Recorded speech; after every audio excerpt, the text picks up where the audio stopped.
respect to our gurus and shramanas. That is done now. Okay, now I am Bhikkhuni Buddhamma. I am welcoming all our chief guests. National Bhikkhuni Sangha Committee. I am welcoming all the Upasakas and Upasikas. Why we are doing?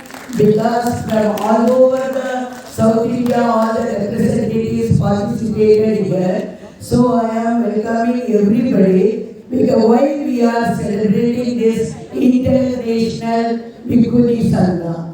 What is the meaning of that? Is Dr. B.R. Ambedkar, this Bhavan we are doing this one because Dr. B.R. Ambedkar has given us all the rights. In between, he given the women rights. Now, before given this women rights, Baba Sahib Ambedkar, before that, Bhagavan Buddha has given us all the rights for the Bhikkhunis and Upasikis to do the Dhamma Prachar, to give the teachings of the Dhamma to all over the country people to get the peace and everything. Then in that, we are celebrating what Baba Suriji and Maitriji and Sumedha Maliji given all the things regarding this Navanyana Buddhist award. Dr. Baba Sahib Ambedkar written in Buddha in this Dhamma. So I taken the training, they given me the training in all over India. They taken me to the Uttarakhand,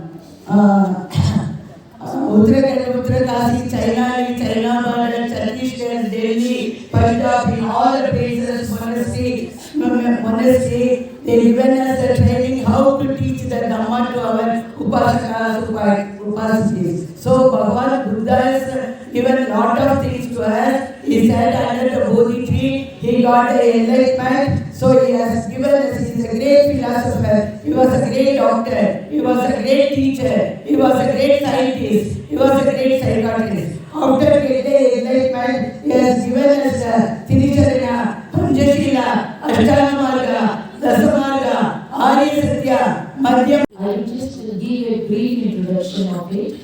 First of all, I welcome all the guests present on this stage, and I will start my small introduction about it. Actually, the Bhikkhuni Sangha Day, it is the formation of Bhikkhuni Sangha at the time of Buddha, when the first Bhikkhuni and Sangha Nahika, Mahaprajapati Gautami, she went to Vaishali with 500 Sakya women in robes. The Sangha was accepted, they were accepted as the Sangha by the Tathagata Buddha, and it was the full moon day of Kartik, and that day is the formation day of Bhikkhuni Sangha.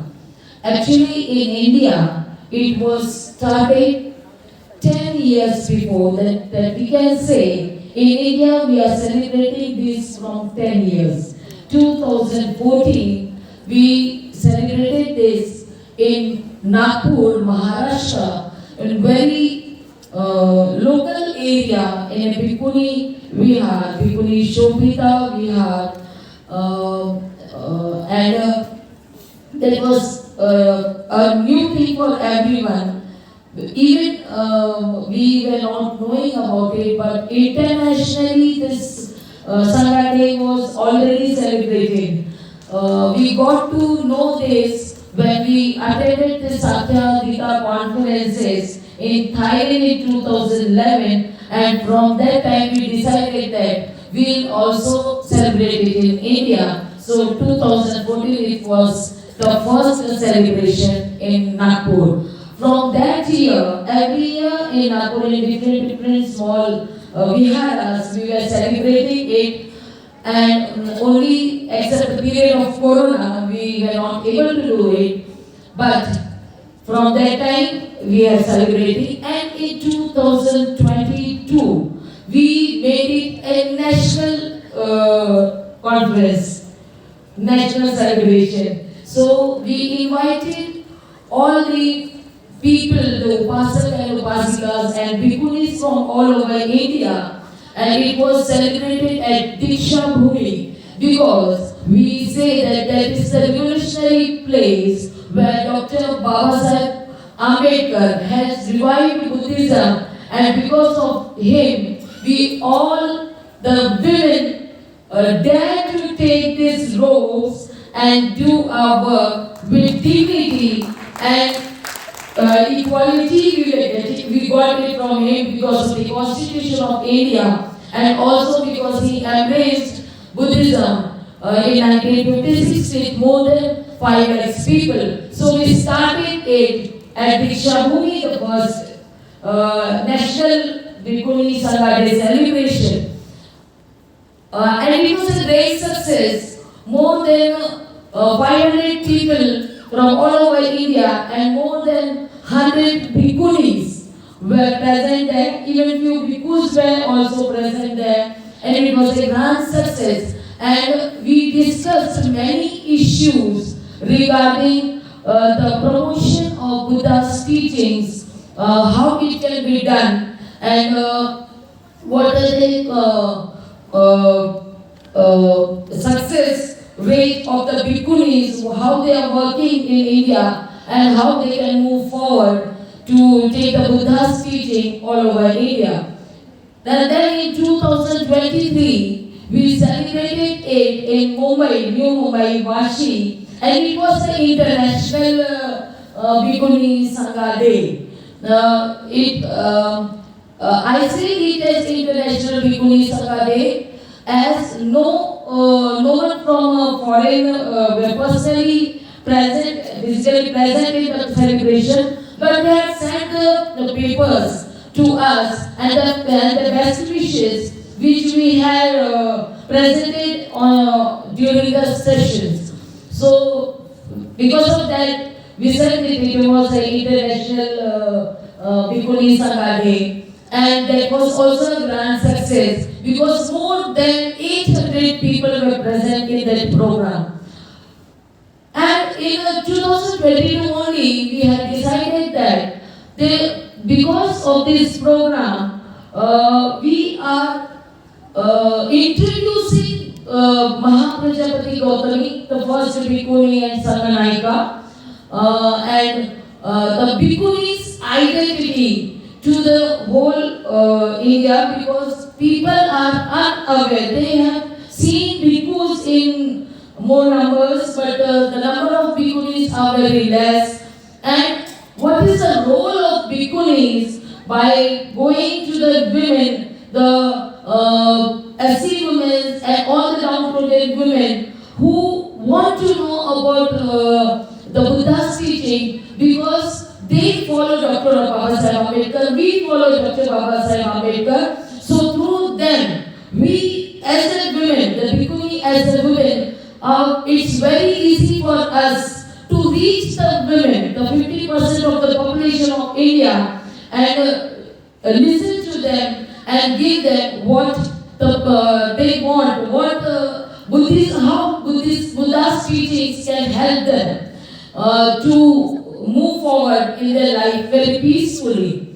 And I got this idea of these conferences because if we were not being a part of the Satyadita conference, we would have not known about this thing. So this such kind of conferences are very necessary so that the message should reach the people. So from the Satyadita conference, the Bhikkhuni Sangha got to know, the India Bhikkhuni Sangha got to know, and from that time we thought that such kind of conferences we need in India. So this is, actually we are not doing it here, but it is the 10th Bhikkhuni Sangha Day. In India we are celebrating it. And we have, for the Bhikkhunis, as most of the, we can say, there is a gender issue. We can say, because they are only bhikkhu and people don't understand that women can also come in robes. So, and they are not women after taking robes. Even the bhikkhus are not men after taking robes. They become the human being. We say everyone are human being, but they are identified as male and female.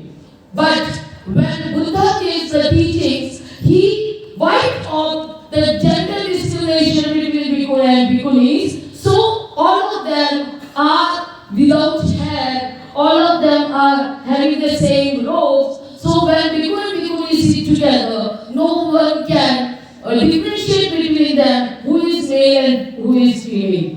So this teachings of Buddha just is moving forward, and therefore we say that we have kept the logo for bhikkhunis to make the bhikkhunis understand that they are not women now. They have moved forward. So we gave a tagline for them, a journey of transformation from womanhood to sentient being. This motto every bhikkhuni has to have, and we have to move on that path to become a sentient being without thinking that I am a woman and I cannot do this or I cannot do this. Everyone as a human being, as a sentient being, it's a long journey for sentient to become a sentient being, but at least as a human being, without thinking that they are women, we have to move forward and do whatever Buddha has given us the responsibility to take the Dhamma to each and every people.